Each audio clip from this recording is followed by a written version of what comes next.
Hello guys, good morning! Ngayong araw, share ko sa inyo ang isa sa mga paborito at simpleng niluluto kong noodles at ito nga ay ang Mickey noodles. Kung mapapansin nyo, separate ko pong niluto ang pork marinated kasi nga po ayoko po ng matigas. Gusto ko po yung tender and juicy. Ganon din po sa aking gulay na umbok. Meron po kasi akong umbok sa ref, kaya niluto ko na po siya bago po ito masira at separate ko rin pong niluto yan kasi ayoko po ng sobrang lambot. Gusto ko yung medyo crispy pa rin siya at ayoko naghahalo yung lasa sa noodles dun sa Mickey noodles. So ayan nga po, pag hinalo mo po siya, wow, sarap, di po ba? Hindi po ba kayo mapapalawayan, mapapatakam at mapapatry magluto nito kung ganito naman ang makikita nyo, di ba?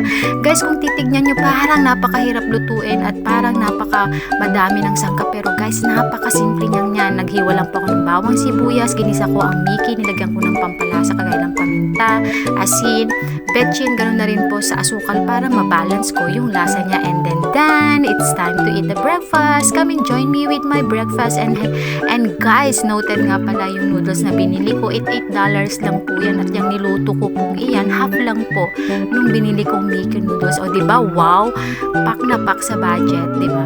So may breakfast pa ako for tomorrow at meron pa akong, or kung hindi ko man ito mailuto for tomorrow, at least may nakaabang for the next day. So ayan nga, dahil afternoon shift ako dyan, ang pasok ko is 4 to 12, alas 12 na ako nagising dyan.